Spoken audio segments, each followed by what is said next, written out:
everybody. Welcome back to another episode of By the Way. I'm your host, Callie Reichert. I'm with my mentor, Terriann. Introduce you. Well, I already introduced you. I'm so sorry. Okay. Hi, I'm Terriann, also known as TA. That is so embarrassing. I hate people do that because it's like whenever you go up to someone and you're like being introduced, that your friend is introducing you to someone else, and they're like, "Hey, so and so, this is Callie," and I'm like, "Hi, Hey, I'm Callie."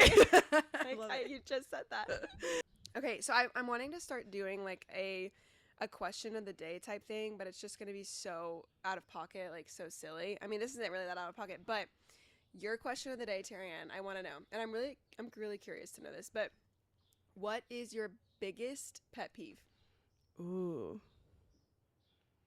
probably when people chew with their mouth open. I feel like that's a huge one. Like, yeah, I feel like everyone has that one. I just like, it's like a feral instinct in me where I'm like, I just can't. Also, another one, when people like down the street, there's this one neighbor in particular, love them, but their bass music is so loud and I sound like just a grandma saying this. And it's not even like the music, it's like the bass, like you can feel it in your house and you're like, okay, yeah. Like, at least roll your windows up. I know, yeah. Like, it just drives me nuts. Please. That's you would have hated it the other day. I was at dinner. Actually, I was here and we were eating dinner. And I was like, Sadie, what if everyone just ate like this? And because I know that's like her biggest pet peeve, and she literally like full body shudder, cringe, like every part of her just like physically cringed. It was so funny. That's hilarious. My brother was so bad about it growing up, and I could barely sit at the table with him. It was really bad. It started so many fights. Yeah. What? How does he just not close his mouth? You tell me. I think he still doesn't. Like, but I don't ever eat with him anymore, so it's like, I don't know what he does, but yeah, it was, so bad. Oh, love him, but yeah. Mine is when people talk during movies. Like, okay, here's the thing. There's two different things. If we're watching a movie and it's like that, oh my gosh, I'm stuttering, but like, you know when you're watching a movie and it's just so funny that you can't not just like make funny commentary with it, like that's different. I do that. But if I'm into a movie, like deep into a movie, and you're just like having a full-on conversation, like, why are we even watching the movie if you're not even gonna watch the movie? I feel that. Oh my gosh, my dad. I think it's the worst with my dad. Like I literally, I'm like, if I wasn't Christian right now, if I wasn't sanctified, I get so angry, and I have to like take a deep breath, because he will come in when I'm watching like a really good movie and I'm like deep into it, and he just starts making fun of the character. That's when you just like pause it and look at them and like let them talk, and then when they're done, just like press play. But I can't. I literally can't. If he's in the room, I can't watch a movie that I want to watch, because I just know he's gonna, and he does it just to pester me. That's funny. Oh, okay. But it's like that pestering that gets under your skin. Yeah. Oh. It's literally. Ooh, okay, I'm getting angry right now. I love it. Father, I need to repent. Okay. Anyway, you're also, so not only she's my mentor, she's also so a wife and a mother. Yeah. A mother of two beautiful babies. Her kids are literally the cutest kids so ever. Sweet. Like, literally, they have the cutest freckles. They have the biggest blue eyes. Like, thanks. One of them, Leighton, has red hair. Her son has red hair.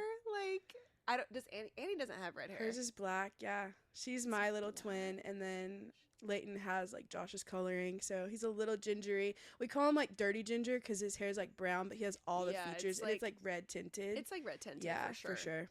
Yeah. Like strawberry. Yeah. It's funny how like the Lord uses your children to build not only their own testimonies but yours, and I've learned that very much this year and last year. So so like how have you learned that? Like, what has happened? Yeah, let's get into it. Annie developed RSV when she was 5 weeks old. You know, actually, I'm just realizing I don't even know this story. Like, I don't even know the fullness of the story. Like, I just remember seeing, you know, you were posting certain things on Instagram, and I knew she had RSV, but I don't even know like the extent of it. So I'm like, I'm interested to hear. So just like kind of a backstory, I am not a medical professional. I may get some of those little details incorrect, but I'm just kind of recalling it how I remember it. RSV doesn't always put kids in the hospital, but when they're really little, babies can't cough. Like they can't make themselves cough. Like you can tell your toddler, hey, cough, clear your throat. And they're like, okay, cool. But babies, they can't move it around as much and it gets stuck. And when they have RSV, it's like basically glue in their lungs, and so their lungs literally get to where they stick together. It's awful. It's so sad. Anyway, so it was Thanksgiving. I noticed even the day before Thanksgiving, I think, that something was just off, but she was only 5 weeks old. So I just kind of was like, she's maybe going through a growth spurt. I don't really know. And she was a preemie. She was also a preemie, which preemie's lungs are not as strong as a full-term baby. So technically it was the week that she was due. Was when she got sick. Yeah. Because she was 5 weeks and she was 5 weeks early. So, yeah. So I was very careful, but we also have a toddler at home and he's in preschool and he's so social. And, we're in church, we're at the nursery, which I hadn't put her in the nursery at this point yet, but stuff comes home, It can come from shopping carts. Like there's germs. It's a fallen world. Thanksgiving, she slept most of the day, and I just thought that was kind of weird. I remember that was kind of one of the first indicators that something was off. Going into Black Friday, it was like the middle of the night after Thanksgiving, and I noticed that she was not snoring, but something was off when she was sleeping. It was almost like if you know someone's sleep apnea or something where they kind of like and then just like wake up. Yeah. It was a lovely sound for those of you listening. I love that. We need to review. Okay, yeah, you ready? Okay. So it's funny now, but it wasn't funny then. But something was just off, and then going into that Friday, my mom instincts were just red flagging all over the place. I remember. You have good instincts. Oh, thank you. It's all the Lord. This woman is like discernment on another level. Well, it's just funny because like if you're a mom or, if you hope to become a mom one day, you almost question it and things will happen where you just kind of wonder, is this anxiety or is this my true mom gut? But in this moment, I knew something was really, really off. Yeah. She hadn't eaten much, and that was really weird because she was usually like right on cue. So we were getting ready for bed, and I noticed that her breathing was retracting very, very severely. And I just kind of like stripped her down and watched her breathe for 10 seconds. And in that moment, I prayed, Lord, I want to be 100% certain that I need to take her into the hospital if I need to take her. Don't make me question it. I don't want to question it at all. Because you do that as a mom. You do that as a not mom. Like you wonder, am I sick enough to go? Am I making this a bigger deal than it needs to be? And in that moment, I just prayed, Lord, make it so certain. And she almost had like this major pause in her breathing. And I said, nope, that's it. I'm done. And I kind of panicked, rushed around, got everything ready, and I left and went to the ER. And upon arriving, we realized it was just she and I. Josh stayed home with Leighton. Upon arriving, we realized how serious it was going to be. We were admitted within probably 90 minutes from like arriving, them taking her vitals, us getting back into a room instantly. They said, you're not going home. So at that point, it got really, really scary. It truly was the hardest 10 days of my life. And my mom, I remember it was like middle of the night. When I took her in, it was later in the night. My mom came to the emergency room, and I can't even tell you timestamps at this point, but I just remember texting my mom and saying, I need you right now. And she was there pretty much instantly. Watching medical staff put an IV in your 5-week-old baby is one of the hardest things. And she was just so sick. She lost her voice, so there was no sound coming out when she was crying. Sorry, this is really hard. It was really tough. And from then, really kind of just fast forwarding, we got admitted, and we didn't leave until we were there from Friday to the following Sunday. Not the next Sunday, but the following Sunday. And got to go home, I think 9 to 10 days later. It got really dicey at times, and so many things happen though in those moments, and I'm happy to dive into any of those, but the provision that God laid out in front of us and just walked us through in those moments was so, I don't even know. I'm speechless, truly. Mm-hmm. The people that he surrounded us with in literally our darkest hour, Mm-hmm. and just the words of encouragement, the prayers. People showed up to pray over us outside of the hospital. Mm-hmm. People were praying over Josh specifically, over Leighton, and it just so many things. I'm just kind of giving an overview of all the things that the Lord did, because I want that to be so known and so apparent that we would not have gotten through it without God and without our community that he provided for us. It just, looking back on it, it's not as dark as it was when we were going through it. He truly used it for his glory, and I hope that he continues to do so. And I think as Annie grows up, I want her to be able to tell it as, I hate that my infant already has a testimony, but the Lord pulled her through. Yeah. So it was quite the battle, but she's good. So how bad was it? Because I feel like, I mean, one, I don't know anything about RSV. I don't really know anything about a lot of diseases or like sicknesses, but how bad was it? Because it seems like, with just how passionately you talk about it, like it wasn't just a stomach bug. Like it wasn't like a sickness. It was more like, it sounded more severe. Yeah. I'll just kind of skip to at its worst. It was the Tuesday after we were admitted. So Friday, Saturday, Sunday, Monday, Tuesday, day 5. They say days 3 through 5 are the worst, but now the virus is changing, and now they're saying days 4 through 6 are the worst. Who really knows? Mm-hmm. Who knows what day any kid is on when they start? I mean, you could take like their symptoms from when they are either really sleepy as day 1 or when they start coughing as day 1 or whatever. So you never really know, but it helps to kind of try to put it on a timeline so the doctors can predict what's going on. Because when we did get admitted, they said this is going to get really bad. And every single day leading up to it was just, you're not out of this. You're not out of this. You are going to be here a while. It is going to get worse. And how does a non-believer have faith in those moments when there's medical professionals telling you, hey, this is going to get really bad. Your baby is going to get worse. You haven't seen the worst of it. It's going to get horrific. And in those moments, that's when, we could cling to the Lord and his promises that, he was going to provide for us. But on day 5, to be honest, most of it was a blur.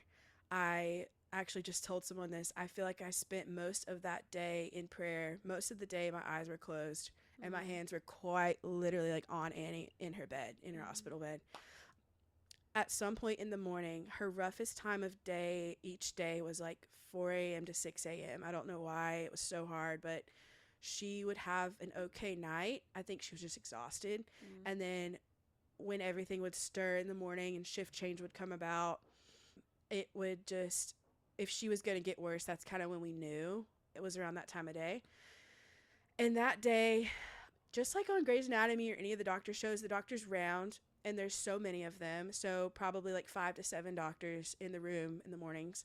And they came in and watched Annie's vitals, and they were horrible. So bad. I mean, her heart rate was close to 200s, bordering in the 200s. Oh my gosh. Her respiratory rate was so poor, and it was so just stayed poor. It wasn't, getting any better. And like I said, we're on day 5, so they were hoping to see some improvement after that. And they called the ICU and said, we're going to take her. We're going to take her down to the ICU. My mom and I just looked at each other and we're like, oh crap. Like this is getting really intense. And we thought it was already bad, and you don't really know what to expect, and then it gets worse, and you don't think it can get worse, and then it keeps getting worse. Yeah. But they called the ICU doctor and said, we're bringing a 5-weeker down, and they left.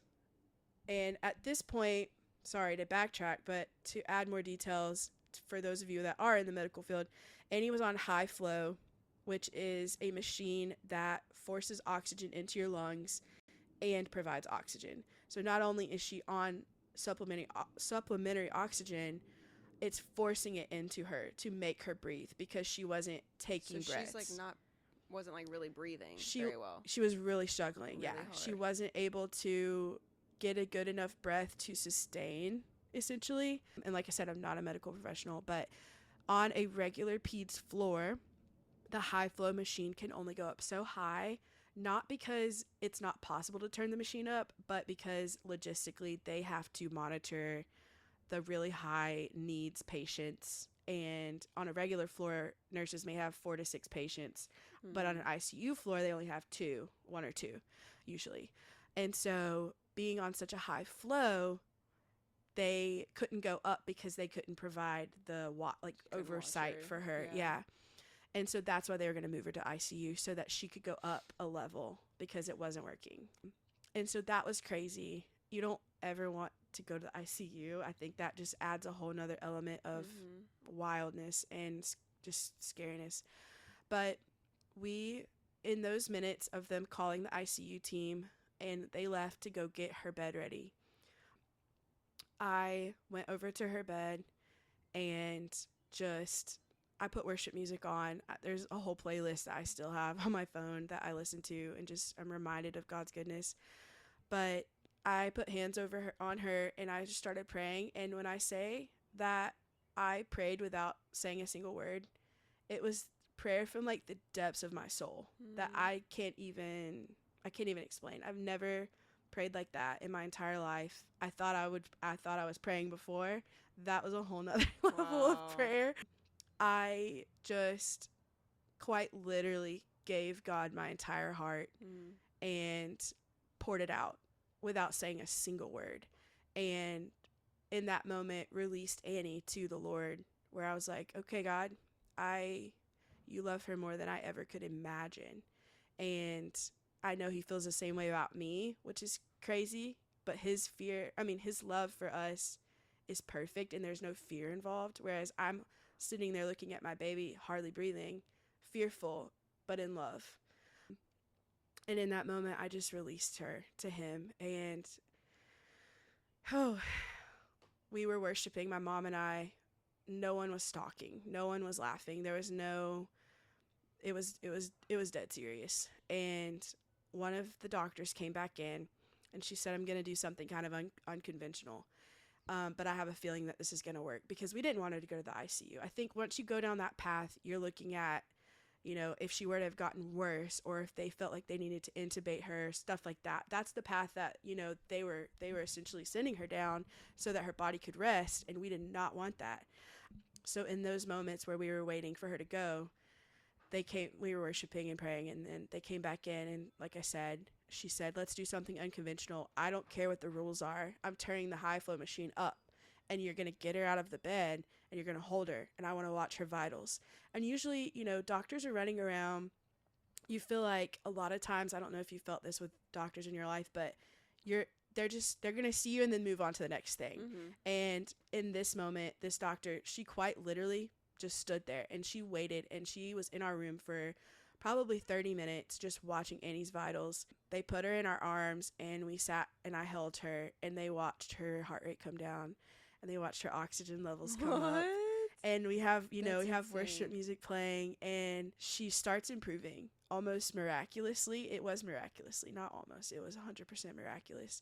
And in that moment, we saw prayers physically being answered, watching her body improve. And, like literally right before your eyes. Literally, the doctor's standing there, and she's like, wow, okay, call off the ICU.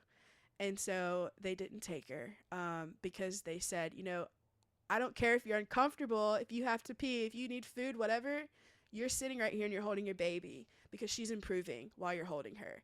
And that's what we wanted to see. We needed to see some kind of page being turned in her body so that we could know that she had it in her to improve, essentially, that we need to see her fight, because she was so tired. We were running on. I was doing nights by myself. I think I needed that time to process what was going on. And I'm an extrovert, but I need time. Yeah, absolutely. And people were so generous with their time and just always up there, and it made me feel great during the day. But at night, I needed to be alone with my baby, and I would send everyone out, and my mom and Josh, were all obviously worried about me. making sure that I was being taken care of. But I'm like, listen, like, this is my time. I feel so close to the Lord and I need this just like dark, quiet room. I don't want anyone around. At nights, every night that we were there, the most that I got was about 2.5 hours of sleep. So I didn't sleep during the day. Yeah. Wow. 10 nights, 9 days. Yeah. So I was averaging, and I would get like little glimpses of sleep during the day, but there were always people in the room. She needed me. I didn't want to sleep during the day. Talk about the Lord being your portion, because that's the only way I got through that. You don't think you can do something until you're in it, and he provides. But yeah, that was the worst day. And like I said, we spent so much time in prayer over her, and everyone was praying. So many people. I mean, I'm talking hundreds of messages, especially that day. I think I pushed out for everyone to just be on their knees and just be praying over her. That was, I would say, the worst day of my life initially, but it turned around and God moved rapidly and boldly. She started turning a corner a little bit, and then it just became more and more. So we were still there for several days after that, but that day was monumental. So how would you say that, because I feel like when people are going through something like this, like whether it's the exact same thing with your baby, or whether it's with a family member or a best friend or a husband or a wife, like whoever it is, or even just hard times in general, like when you're going through something that just seems like you are so far from God, like how could God possibly be in this? How did you see, now that you're on the other side of it, how did you see now how God used something so horrible for good? To be honest, in that moment, I've never felt closer to God. I can see how he used it all now, but I could see even then how he was using it. I feel like in that time, I was truly so close to the Lord. I felt that he is near to the brokenhearted, and I was so brokenhearted, for one, and I had so many people praying for me and for her in the situation that I don't think there was ever a single moment I felt alone. Even when we were there by ourselves at night, it was almost beautiful to be there at night and just know, and like I rested in that peace of knowing we're covered. We're going to be okay. She's going to be okay. I had so many hundreds of text messages from people I haven't heard from in probably a decade. People from high school were hearing her story, seeing it on Instagram. And that's another thing. I think the devil can come into your mind and trick you into doing things or not doing certain things because of how it could glorify the Lord. I was so in my head in the beginning few days that you don't need to post. You're asking for attention. That's stupid. You don't need to tell anyone what's going on. That's just like attention seeking. But when I say, I had hundreds of people sending things and saying, your story is making me want to get back in church because of the community that is surrounding you guys. I've been out of church for years, but I'm watching all of these people come around and surround you guys. People showing up to the hospital every single day. People meeting out in the parking lot, putting hands on me and praying for me. And I posted all of that, and I don't care. It's all out there, and I want it to be out there. That's her story. That's our story. That's the Lord moving in our lives. And it only took like a couple of days for that lie to be shut down, because I vocalized it too with a couple of trusted friends, and then with Josh, of course. And they're like, oh, no, baby. Like, you keep telling it, and don't let the enemy stop you. It's a testimony. For sure, yeah. I had one particular person who is such a mentor for me. She texted me this, and I just want to share it. I'll probably tear up. It's so good. It's okay. She said, how's my Annie doing this morning? This was Tuesday. This was the worst. Oh my gosh, the worst day. Wait, I just realized I'm chills. Wow. At 9:30, which is around the time that things were getting dicey. How's Annie this morning? During my study in the book of Hebrews, the author was making the point of Jesus, his humanity, and his place above the angels. In that portion, it is really driving home the point of how he can relate to us so well because he became like us in human form. Later, I was praying for Annie, and it hit me that he can even understand what it's like to be a tiny baby. I guess Oh I my gosh, never thought about my hairs that. are literally standing I up. know. This is crazy. I guess I never thought about that before. I'd always thought about him relating to my humanity as an adult, but it made me cry just thinking that he knows exactly what Annie's going through because he was once just like her too. I don't know if that makes sense, but it brought me great comfort, and I wanted to share that with you, that he relates to you and what you're going through right now, but he also relates to your sweet girl. Oh my gosh, So I'm tearing up. that carries even now. She's okay, and it's still that message will stick with me for the rest of my life. Imagine if I hadn't shared what we were going through.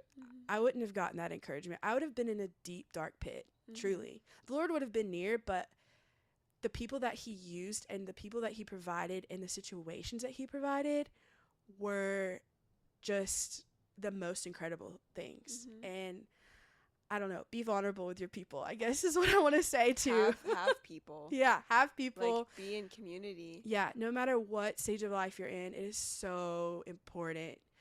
Just show up. Even if the church feels big, show up. Find your group, find your people. It's going to feel big. It's like going to a new school and trying out a new job even. You're not going to know anyone in any of those situations. And, put a little bit of effort forth. Be a friend to make a friend. And watch how God surrounds you. If you pray and ask for community, he's going to provide it tenfold. And so that message alone, I have it screenshot. Annie has a prayer book, and I'm having a lot of these typed up, and I'm going to put them in her prayer book. So one day, hopefully she'll accept the Lord and I can show her all of these. And yeah, there's so many little things. So beautiful. Yeah. So you say there's so many little things. Like what little things did God show himself through? Wow. Okay. For one, I was so sad to leave Layton, and like he had just become a big brother. I was gone. I was admitted when I had Annie. I was there for several days before I had her and several days after, as most moms, have to stay a couple days. But people took care of Layton and had fun with him. He had so much fun. He was loved on and poured into and playing at people's houses that I loved and trusted. And just some of my best friends just came alongside he and Josh and loved on them, brought them dinner, took them out to dinner. Some of the Crossroads boys brought them pizza. They had a pizza party. Shout out to them. They know who they are. They had a pizza party, and Layton loves attention. Like, he loves his college friends. Yes. He loves attention, especially from girls. Yes. Oh, he's a ladies' man. But that was one huge thing. And then one really cool prayer. Oh, my goodness. This was so cool. My mom was in the room, and if she wouldn't have been in the room, I would have been sad because someone needed to witness this. And Annie was in her hospital bed, and it was like a few days after the worst day. And it was like she started to turn a corner, and I could tell it was just kind of boring. Like she was 6 weeks old at this point, so it was probably like that Friday. We had been there at least a week, and I was just looking at her and kind of praying out loud. I said, Lord, how cool would it be if I didn't pack a toy? You don't pack toys when you go to the emergency room. Maybe some people do. I'm not that prepared. But I just said, oh, how cool would it be if you had something to look at, something pretty, something fun. No joke. Knock on the door. Instantly. My mom's like, who's that? Instantly. There's a knock on the door. It's Lord. Just you open the door and there's just a toy. No. Someone sticks their arm in. I don't know, like a child life specialist or something, has a gift bag. There's a toy in it. Shut up. There's a toy in it, a baby toy, and a little hat, and like a little knit hat. Yeah. And wait, they said, it was. Yeah. Did you have a conversation with this person? No. Or was it just the hand? No, just a hand. No, I'm not kidding. My mom's like, mysterious God? Is that you? God? Is that your hand? Lord? No, the door opens. It's like, here you go. Because technically, when you came into Annie's room, you're supposed to like gown up because she's so vulnerable and like RSV is highly contagious. Yeah. So like it wasn't. No one stepped in. It literally was like, wait, that's bag. Literally crazy. I know. And there's a little baby toy in Just there. the hand. I'm like debating on getting a tattoo of it at this point because it was so monumental. Like talk about like Ebenezer. Like it was just monumental in that moment. Me and my mom started laughing so hard we were crying in just disbelief, like shock. We're like, thank you, God. And then we're like, okay, how cool would it be if $1 million just showed up? God, how cool would it be? But no, look at me. I'm literally on the edge. I'm like no, leaning forward. I'm it like, was on the edge of so my seat. cool. It was so cool. That happened, and then there was another night. I was just so drained, so drained. I can't even tell you what day it was. They all blended together. Yeah. But I felt it was one of the few times, and I'm going to be honest, I felt really down. There were a handful of times. I knew God was near, but I was just worn out. I was exhausted, and I was getting in my head. I was letting lies kind of seep in at times where it was just like, we're never going to get out of here. I have a friend whose husband works at the hospital, and I missed our mom group that month. We meet every every first Wednesday of every month, and I had missed that gathering. And the husband knocks on the door, and well, back up, sorry, cut. Backtrack. Okay. So it was one particular night where I was just so bogged down. My mom left a little bit earlier than normal because she was just worn out. Josh and Leighton were home. They needed a night at home. And I was at this point by myself and like really didn't feel like I needed to be by myself, but it was getting ready for bed and everyone was, it was just, I had to be a big girl, okay? And I had missed the mom's gathering that week, and there was a knock on the door after I was in tears and just, crying out to God, like, Lord, I just need encouragement. I feel at this point that I'm a burden because I've been here for so long with her that I feel like there's so many needs being met that you almost feel bad in a way because you're like, your people are pouring out everything. They're pouring out their money, their food, their time, their prayer. And you just, in that moment, I just felt just so bogged down. Wow. And I said, Lord, I just need encouragement. I need to get through this night because I knew it was going to be a long one. And again, a knock on the door. It was my friend's husband with a card that all my mom friends had signed from the gathering that week, and a gift card. And just like his kindness to me in that moment was so sincere. He just wanted to make sure, they as a couple wanted to make sure that we were taken care of at the hospital and that we didn't need anything. And she sent him to just come and like love on us for a second and make sure that we were all good. And it's also someone that I look up to so much. So to know that she was thinking about me and, she sent someone on behalf of her family as he had worked all day and still like made a point that they wanted to use some of his time to come and check on Annie and I. And that just speaks volumes about my community that God's given me. Yeah. And I just kind of had to chuckle to myself when he left. I was like, it's literally instant. Like every time I pray for just renewed spirit or encouragement, it's instant. Like he didn't make me wait at all. And that was beautiful to me because he knew where I was at. And he just knew how vulnerable I was in those moments and was so near and just such a father, like such a good father. Wow. Yeah. That verse that you were talking about in Psalms where it's like, he is near to the brokenhearted and saves those who are crushed in spirit. Yep. It's like, I don't feel like we realize the reality of that until we're actually in that moment. Yep. And also, I just feel like there's such truth in, you literally get so much closer. And like, when I was asking you about how, you felt like God turned this for good, like such a horrible situation for good, I feel like the good that came of it was your depth with your relationship in the Lord. For sure. Like that is a good thing. Yeah. I worship so differently now. Yeah. And like God's brought me through some tough stuff, but this was next level. I went to church the second Sunday that Annie was in the hospital. She was in the first Sunday, she was way sick. But the second Sunday, we ended up going home later that day. But that morning, we weren't sure what was going to happen, if we were going to go home that day or the next day. Yeah. But my mom came and just looked at me and was like, go to church. Go. You need it. Yeah. You need to go be in worship with your people. Yeah, go. Wow, that morning was one of the most impactful church services. I can't tell you what the sermon was about, but I can tell you that I've never cried out to the Lord so deeply in worship. And then when there was an altar call, I ran down. Let's just be honest. I sprinted to the altar and flat on my face. Can't tell you a single word that I prayed or verbalized, but I was just in awe of God and crying out to him to heal my baby.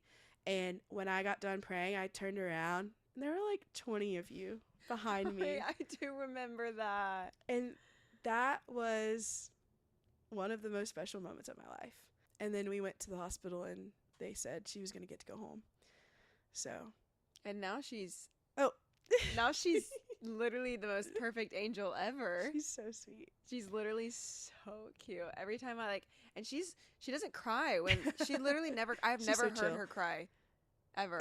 Like I've never heard her even vocalize a complaint. That's funny. Vocalize a complaint. Like she is just so chill all the time. Thanks. That's like, I just literally love you and your family, and like, I hate how you had to go through it, but I always say that whatever brings you to the feet of Jesus is a blessing. Oh yeah, for sure. And so, not that necessarily her getting sick was a blessing, but the situation and the outcome was a blessing. Yeah, for sure. And just you being able to, not like you say, the way you pray has changed, the way you worship has changed, and not in like, it's growing deeper. Yeah. It's becoming more meaningful. Like, you know what it really is to fully rely on the Lord and to like intercede in prayer and what it really means to worship even in times where you don't feel like worshiping, For sure. and how powerful each of those things are and how powerful God is in that situation. Yeah. And I've just seen you know, grow so much, and I hate it because I feel like we've grown more since that point. Yeah. Which is awesome, but I wish we were closer then. Like we were close, but I feel like just since then we've just gotten so much closer. So I don't feel like I was not me like publicly apologizing to you. No. But I wish I was there for you more. Oh my goodness. You were there for me. But even just since I've known you, I can see like the physical change of in a very awesome and amazing and just like all filled way. I'm like, wow, she is so, and I guys, she is my 50-year-old in a 27-year-old's body. Like, she literally has so much wisdom. And I even told her this. I was like, when I was praying for a mentor, because I was like, I have no mentors down here. Like, I don't know. I was like, they have to be old, you know? Like, they have to have gray hair. They've got to have wrinkles. I have a couple gray hairs. Don't zoom in. Don't zoom in. I mean, I'm going to let myself go gray, though, so it's fine. Are you really? Yeah. Anyway. Wait, I actually like that. My mom was like that for a while. I love her hair. That was actually like that for a while. But no. I was just saying that, like, and then I was like, the God kept putting her on my heart, like, talk to her, ask her, and I was like, You're putting but me on she a doesn't have gray hair or wrinkles, so like, she's not. Well,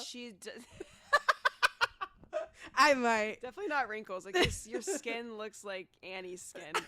That's like it literally is perfect. You're so sweet. But then, like, just knowing her and getting to talk to her and like even just being her friend, she has so much wisdom, and so I'm like so glad that you get to be here, and thank you for imparting your wisdom. Oh my goodness. And just like honestly your experience and your you. testimony, even through this, I think it's just like so cool that you got to share that, and I just think that's like a really powerful story that I think a lot of people will learn from, because no matter what it is, whatever trial it is, like, there is a God who is present.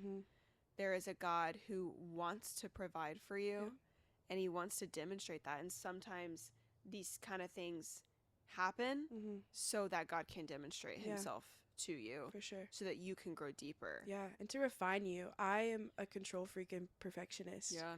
And did that break me of that? Woo! Woo! Shoo. Ooh. Girl. He'll show you really quick what you need to work on. Yeah. And praise the Lord for that, because, you know, if we're not striving to be like Jesus and praying for qualities within us to be refined, then what are we doing, you know? Yeah. So if this story resonates with you, or you have any questions about any of the details, or, you know, how did you know that it was the Lord?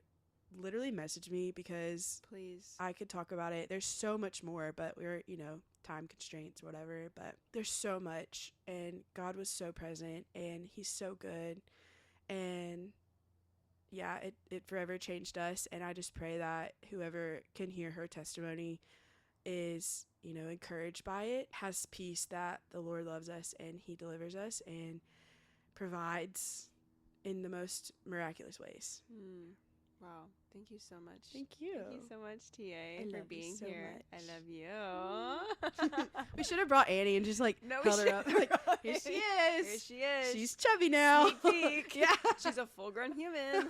Love But it. seriously, thank you, Terriann. I thank you guys for tuning in, and I will see you guys next week. Peace and love. Bye.